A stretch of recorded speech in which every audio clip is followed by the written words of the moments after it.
Bonjour à tous, bon mardi, bienvenue au 10e épisode de la saison de Mission Midget 3, notre balado-diffusion parlant de hockey Midget 3 à travers le Québec. Nous avons un autre épisode bien chargé aujourd'hui, alors qu'on s'entretiendra pour une deuxième semaine d'affilée avec Marc-André Dumont, entraîneur adjoint de l'équipe canadienne aux Jeux olympiques de la jeunesse qui se déroulent actuellement à Lausanne, en Suisse. Je vais vous en reparler dans quelques minutes. On s'entretiendra également avec Jerry Gomez, entraîneur-chef des Lions du Lac-Saint-Louis. Une entrevue très intéressante sur laquelle on va pouvoir parler un peu du parcours des Lions qui, chaque année, sont une des bonnes formations à travers la Ligue de hockey Midget 3 du Québec. Puis on a parlé avec lui au niveau de la structure des Lions et de comment ils réussissent chaque année à se renouveler et à avoir du succès. Tout ça dans quelques minutes. D'abord, un peu, je voulais vous parler de ce qui s'est passé dans la dernière semaine au niveau du hockey Midget 3 au Québec. Il y avait un affrontement vendredi qu'on surveillait en particulier avec un petit clin d'œil quand même. C'était une reprise de la finale du Challenge Midget 3 entre les Albatros du Collège Notre-Dame et les Chevaliers de Lévis, les Albatros qui l'avaient emporté au Challenge, faut-il le rappeler, il y a un mois, au Saguenay. Eh bien, vendredi soir, encore une fois, les Albatros l'ont emporté 3-2 contre les Chevaliers de Lévis pour mériter une autre victoire. Ils ont un bon début d'année quand même sur l'élan un peu de leur performance au Challenge l'an dernier, comme en parlait Mike McClure la semaine dernière à notre épisode. On voulait donner de l'élan à notre saison avec cette grande victoire-là tout à fait imprévue au Challenge qui a eu lieu il y a un mois. Alors, c'est un match qu'on a surveillé. Également, on peut parler des cantonniers de Magog qui ont gagné 2 gros matchs contre l'Intrépide de Gatineau, des victoires de 4-3 et 4-0 samedi et dimanche. L'Intrépide qui est une des bonnes formations quand même cette saison dans la Ligue. Alors, 2 belles victoires des cantonniers qui conservent leur premier rang au classement général. Avec ces 2 victoires, bien sûr. Il compte d'ailleurs 14 points d'avance sur Lévis après 31 matchs sur 42. Magog qui n'a perdu que 6 rencontres en 31 matchs cette saison. Ça va très bien pour eux. Pour une 3e année consécutive, les cantonniers sont excellents encore une fois cette année. Évidemment, on sait qu'il y a 3 points pour une victoire en temps réglementaire. Alors, avec encore 11 matchs à jouer, là, les poursuivants ont environ 33 points de possible, 30 à 35 points de possible pour les poursuivants des cantonniers. Magog a présentement 14 points d'avance. Alors, on n'est pas encore confirmé là, du titre de la saison, mais avec 14 points d'avance quand même au mois de janvier, on s'y dirige tranquillement pour les cantonniers. Alors, on va surveiller ça d'ici à la fin de la saison. Comme je vous en parlais la semaine dernière, la saison qui va se terminer le 28 février prochain, la saison régulière. Alors, il reste encore environ 6 semaines à jouer à travers la Ligue pour départager toutes ces équipes-là. Mentionnons également 2 victoires des Lions du Lac-Saint-Louis et du Rousseau Royal de Laval-Montréal ce week-end. Les Lions du Lac-Saint-Louis, on va parler d'eux, comme je vous en parlais, dans quelques minutes avec Jerry Gomez, mais depuis une quinzaine de matchs, incluant le Challenge Midget 3, ils sont excellents. Ils ont vraiment pris l'horaire d'aller et, comme chaque année, ils devraient être une formation à surveiller en séries éliminatoires. Faut-il rappeler que l'an dernier, ils avaient vaincu Lévis, qui était la grande favorite, là, les grands favoris pour se rendre jusqu'au bout avec leur saison de 41 victoires en 42 matchs. Le Lac-Saint-Louis les avait battus l'an dernier en demi-finale.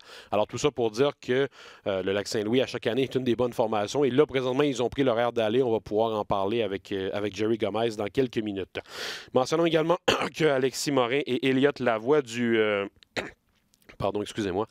Blizzard et des Chevaliers de Lévis sont au sommet de la tête des pointeurs de la Ligue avec 22 buts et 19 aides pour 41 points en 30 matchs tous les deux. Ce sont des joueurs du Blizzard et des Chevaliers qui sont au sommet des meilleurs pointeurs de la Ligue.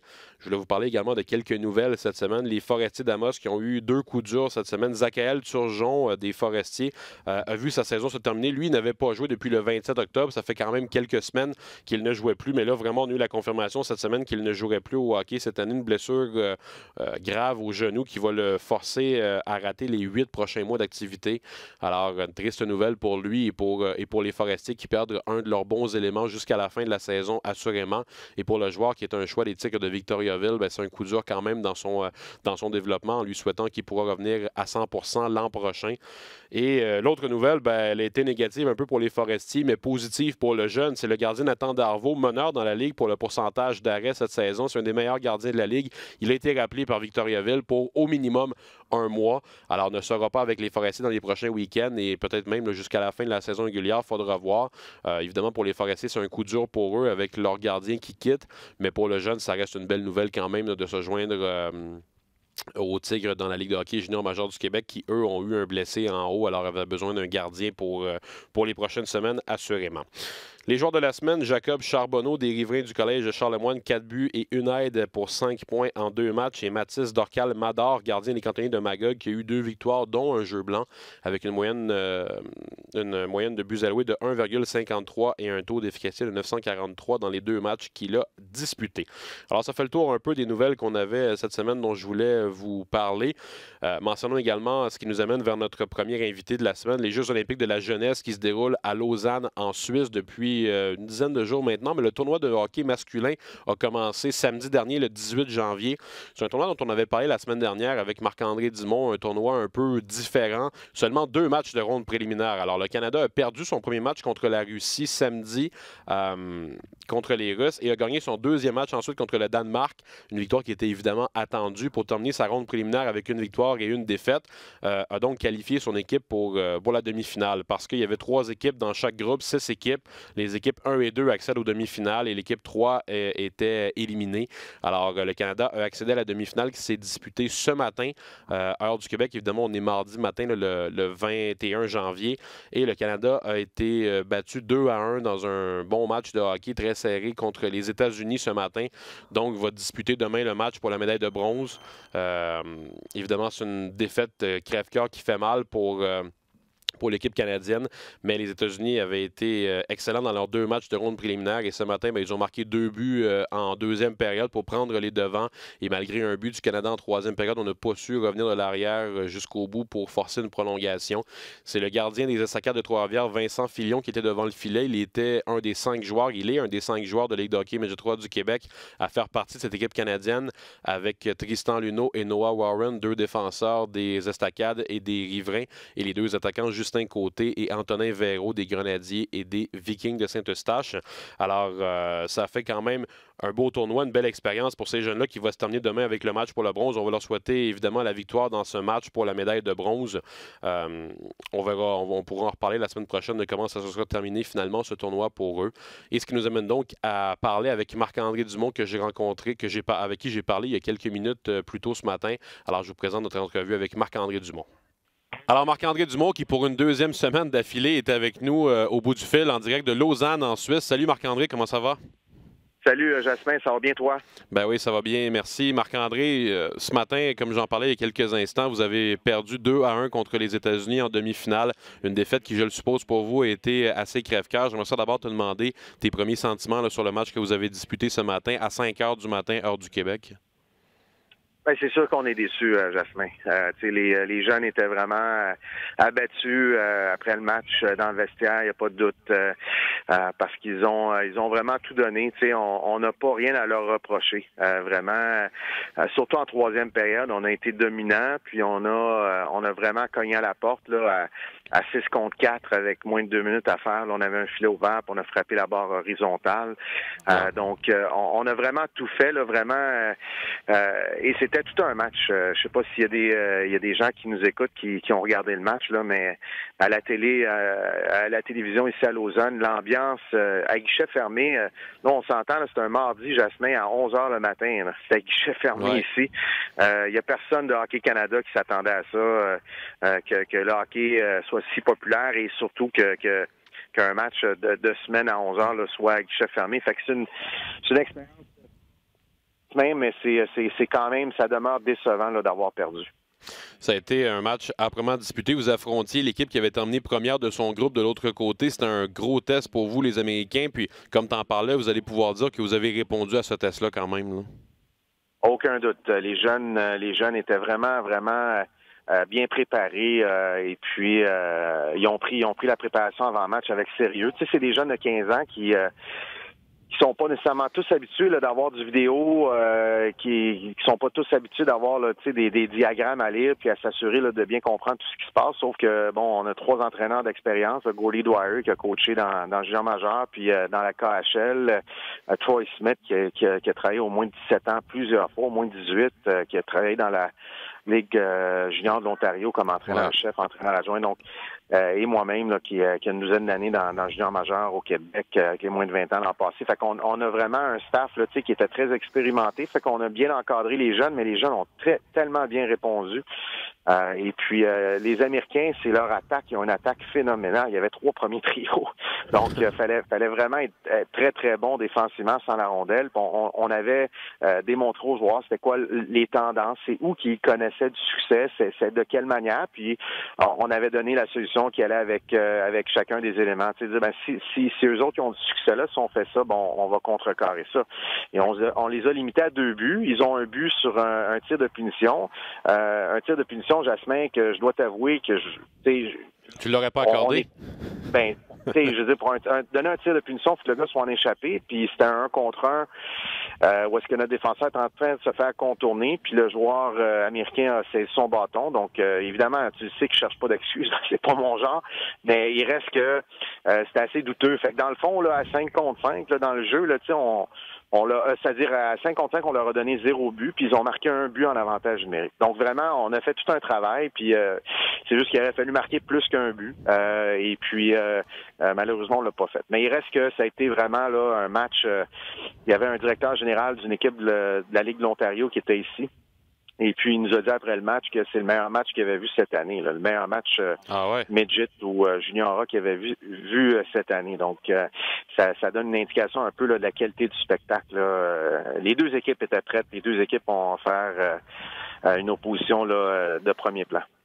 Avant le début du tournoi, la semaine dernière, quand je t'ai rencontré à Châteauguay, je t'ai parlé un peu de la formule de ce tournoi-là. Qu'est-ce que tu en as pensé, finalement, de comment ça s'est passé? Vous avez perdu votre premier match contre la Russie, ensuite une victoire contre le Danemark et tout de suite en demi-finale. C'est un tournoi qui était très court, sur à peine 5 jours. Comme on dit, on n'a pas le droit au faux pas, là. Non, pas de faux pas. Puis, tu sais, dans le fond, là, le match contre les Russes, c'est la première période. Ensuite, en deuxième, si je me rappelle bien, on a égalisé la deuxième, puis gagné la troisième période. Donc, c'est vraiment, en première période, les gars étaient très nerveux. Là, on a fait des erreurs de nervosité.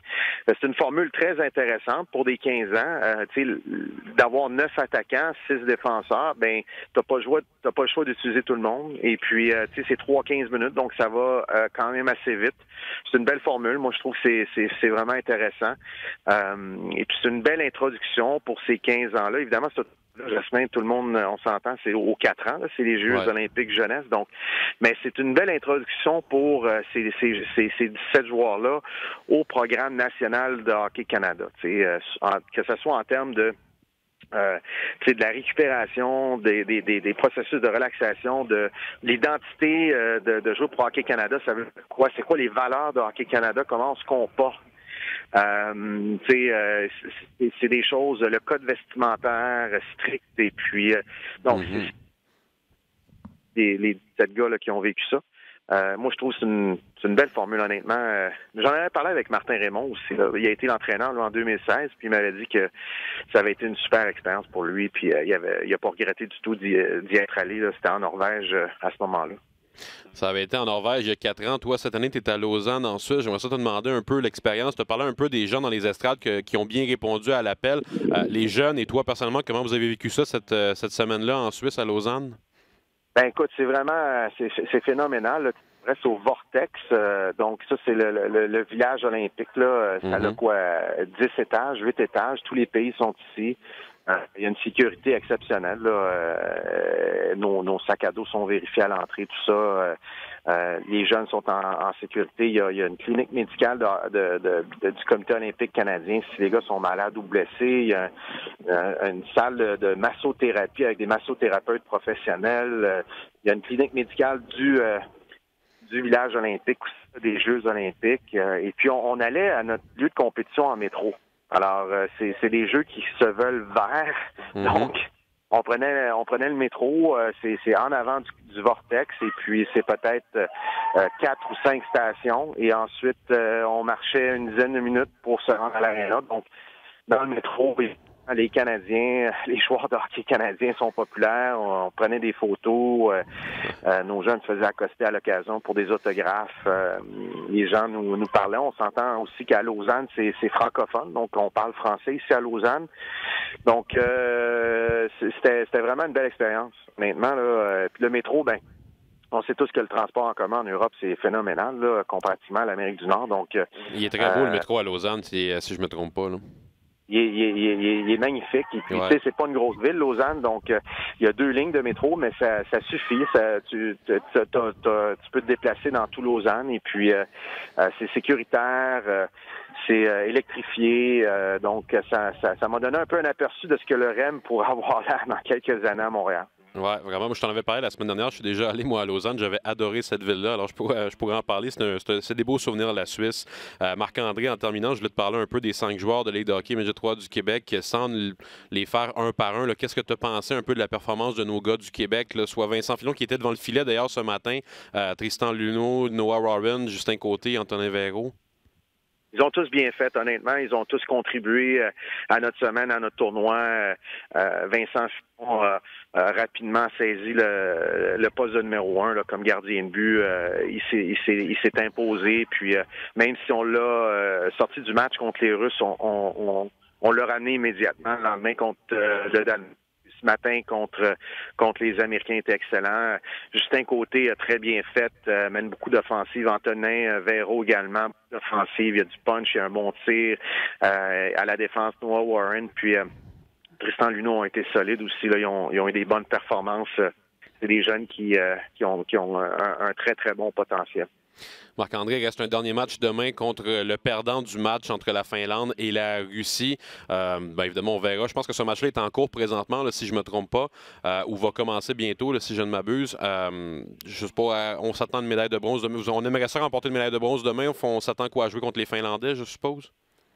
Ben, après 2 périodes, là, la dernière fois que j'ai vérifié, c'était 6-1 pour les Russes, là, donc ça s'enligne pour les Finlandais.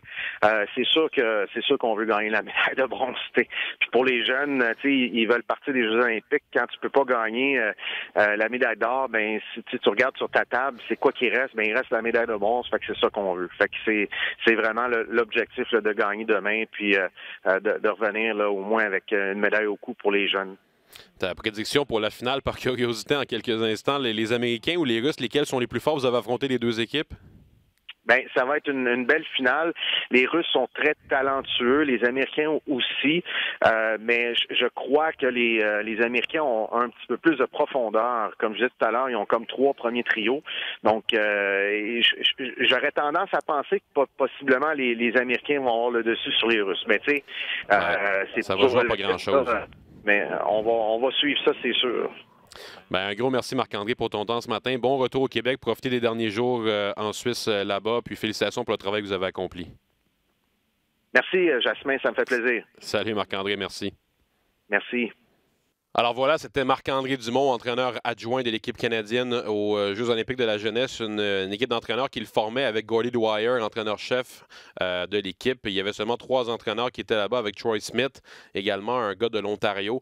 Alors ces 3 gars-là ont mené l'équipe canadienne dans les derniers jours à Lausanne, en Suisse. Merci beaucoup à Marc-André pour sa présence dans les 2 derniers épisodes de notre podcast Mission Midget 3A. Maintenant, je passe à notre entrevue qu'on fait chaque semaine avec un entraîneur de la Ligue. Cette semaine, j'ai le plaisir de m'entretenir avec Jerry Gomez, qui est un nouvel entraîneur-chef cette saison des Lions du Lac-Saint-Louis.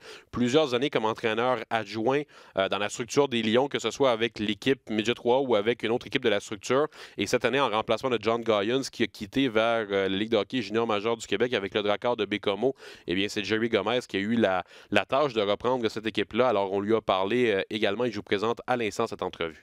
Alors, on a le plaisir de s'entretenir avec Jerry Gomez, entraîneur-chef des Lions du Lac-Saint-Louis aujourd'hui. Salut Jerry, ça va bien? Salut, ça va très bien, merci. Jerry, c'est ta première saison avec les Lions cette année. Tu as pris la relève de John Goyens qui était là dans les dernières années. J'aimerais ça d'abord te demander comment ça se passe cette première saison pour vous au Lac-Saint-Louis, le bilan que tu en fais jusqu'à maintenant après 30 matchs?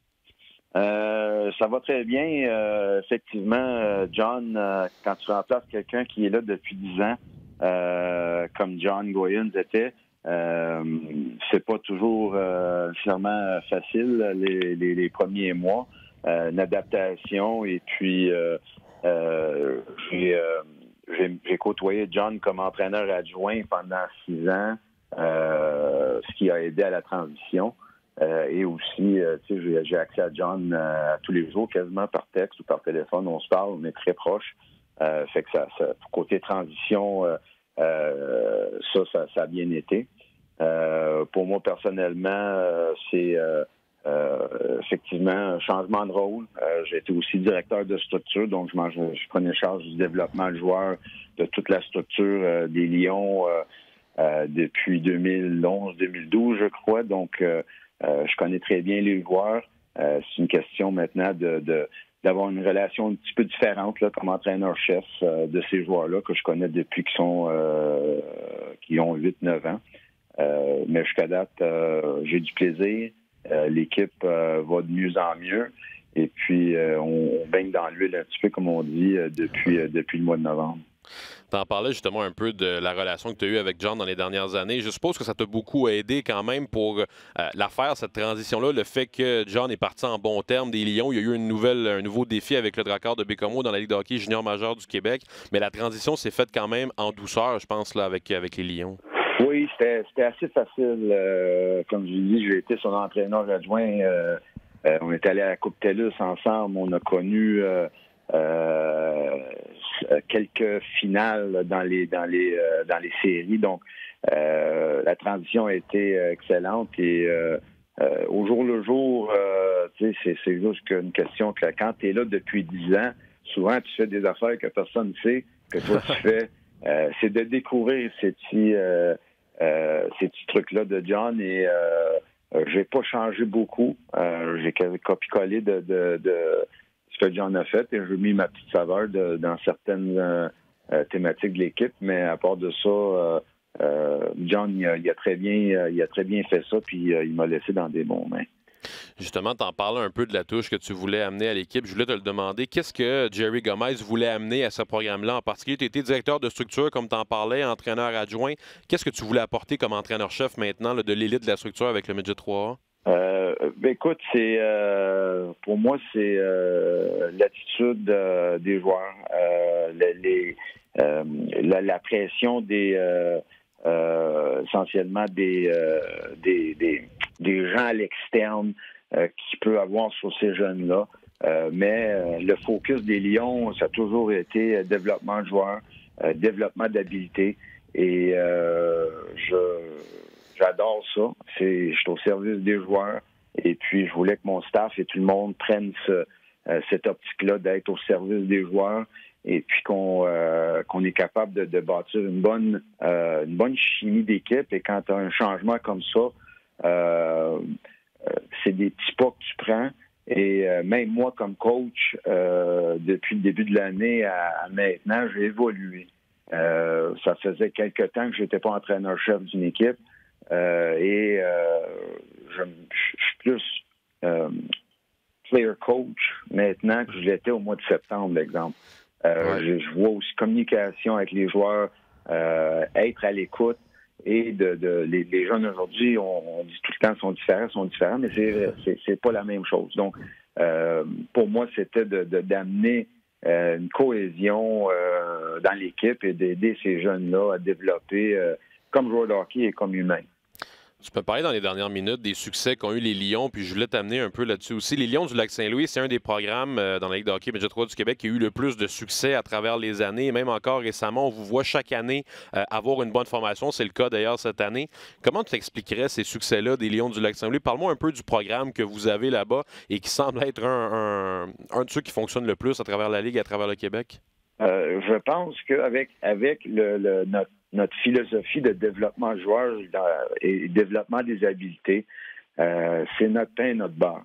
Et ça commence à des très bas âges. Donc, tout notre staff, notre DG, notre directeur technique et tout notre staff de hockey est impliqué avec des jeunes à partir d'âge de 7 ans, 8 ans, avec ces jeunes-là. On fait beaucoup de sessions sur glace d'habileté. On a une manière de le faire, on le fait, puis je pense que ça explique beaucoup le succès, c'est que le développement de joueurs, c'est primordial. Et puis penser que tu peux développer 20 joueurs de la même manière tout le temps, ça prend quelques ajustements, mais quand tu commences en jeune âge, en bas âge, et les jeunes te connaissent, à un moment donné, quand tu évolues de 10 ans à 13 ans, 15 ans, il n'y a aucune grosse surprise. Quand tu arrives Midget 3, souvent, tu vas voir beaucoup de no-drill d'habileté c'est pareil. Comme le gars de 8 ans, on ajoute des couches, évidemment, ouais. mais la base, c'est ça. Et avec l'implication de notre DG, de notre conseiller technique, c'est primordial au succès des Lions et de garder des bons contacts avec les jeunes et continuellement travailler avec les jeunes. Même une fois qu'ils sont finis de Midget 3, je les vois, ils reviennent tout le temps. Ils reviennent tout le temps nous voir. Donc, c'est vraiment une famille. Tu parles un peu de la suite de ces joueurs-là, ce qui arrive pour eux après. Il y en a une partie qui vont dans la Ligue de hockey junior majeur du Québec, mais il y en a une partie aussi qui va aux États-Unis. Votre programme a envoyé des joueurs un peu partout en Amérique du Nord dans les dernières années. D'ailleurs, cette semaine, si je ne me trompe pas, un de vos joueurs, Alexis Vano de Cachero, a eu une confirmation qu'il avait été admis à l'Université du Nebraska, Omaha. Parle-moi un peu de comment vous faites ensuite pour envoyer ces joueurs-là un peu partout. Vous êtes une des équipes de la Ligue qui a envoyé le plus de joueurs aux États-Unis dans les dernières années. Les joueurs des Lions ouvre vraiment les portes à aller un peu partout. Là.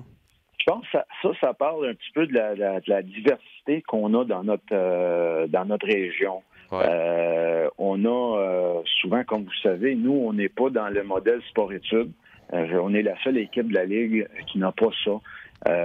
Dites pourquoi? C'est parce qu'on a de la diversité. On a des gens qui veulent, notre clientèle, si on veut, on parle de francophones, on parle d'anglophones, on parle d'allophones.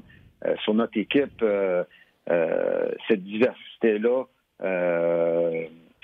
tu peux le voir, tu peux l'entendre. On a à peu près 5 ou 6 langues différentes qui se parlent sur notre équipe et notre staff. Donc ça, c'est la base. Et donc, ces gens-là veulent quelque chose de différent, souvent. Nous, de notre côté, on ne pousse pas un ni l'autre. Pour nous, c'est le choix de famille, c'est le choix du jeune. Et certaines vont être faites pour certaines voies, d'autres pour d'autres voies. On se fait solliciter, nos joueurs se font solliciter beaucoup, par beaucoup de programmes. Et même Midget 3, nos joueurs se font solliciter pour quitter. Donc, on voit maintenant des jeunes qui quittent Bantam 3 pour s'en aller aux États-Unis, des choses qu'on verrait jamais. Là, on voyait moins avant. 10 ans, on voyait ça moins, mais là, on le voit de plus en plus. Donc, ces parents-là on prennent des décisions pour leurs jeunes. Puis, mais encore une fois, quand tu as une diversité comme on l'a dans notre bassin joueur, pour moi, c'est attendu que tu vas avoir des joueurs qui vont prendre des différents choix. Là, tu l'as vécu depuis une dizaine d'années. Tu as été entraîneur adjoint dans un paquet d'équipes de la structure des Lions. Parle-moi un peu chaque saison de comment ça se fait, cette chimie-là, un peu, parce que tu en parles de la diversité. Il faut créer quelque chose avec des joueurs qui, parfois, ne parlent pas la même langue, n'ont pas nécessairement le même background, si tu me permets l'expression en anglais, là, de où ils viennent et de comment ils ont été élevés dans le hockey. Alors, je pense qu'au début de saison, c'est quelque chose d'important pour vous de créer une chimie quand même avec tous ces gars-là. Oui, évidemment, ils se connaissent depuis qu'ils sont jeunes, puis ils baignent là-dedans depuis qu'ils sont jeunes. Donc, pour eux autres, arriver midget ou bantam, puis que ça se peut qu'on a que ça se passe en anglais, en français et d'autres langues des fois entre eux autres. C'est en dedans. Donc, c'est pour eux autres, c'est normal. Il n'y a rien de surprenant, il n'y a rien qui va leur faire frapper un mur ou dire bon, c'est quoi ça? Non. Pour eux autres, c'est depuis qu'ils sont jeunes, ils vivent là-dedans, même à l'école. Je veux dire, des écoles chez nous, ici dans notre région, anglais, français, ça parle l'autre langue aussi. Là. Dans les écoles francophones, ça parle anglais, dans les écoles anglophones, ça parle français. Donc, ça fait. Et cette année, Midget 3, je vous donne un exemple, on a un gardien de but qui vient de la Beauce. Donc, il intègre l'équipe, mais on a des joueurs francophones. Mais pour lui, c'est la première fois qu'il voit entendre en anglais ou bien d'autres langues de joueurs. Donc, c'est le fun de voir. Puis, je pense que l'être humain est ouvert à tout ça. Puis, c'est tous des bons kids. Fait qu'on n'a jamais de problème avec ça. Oui, puis on parle souvent que le hockey, c'est une belle école de vie. Bien, ça en fait partie de ce que ces jeunes-là peuvent apprendre. Jerry, en terminant, je voulais te parler un peu de la saison actuelle. Vous approchez des séries éliminatoires. Chaque année, les Lions en séries éliminatoires sont difficiles à vaincre. On l'a vu l'an dernier, vous avez battu à la surprise quand même les Chevaliers de Lévis qui avaient été incroyables en saison. Parle-moi un peu de comment tu t'attends pour cette fin de saison-là et les séries éliminatoires qui s'en viennent.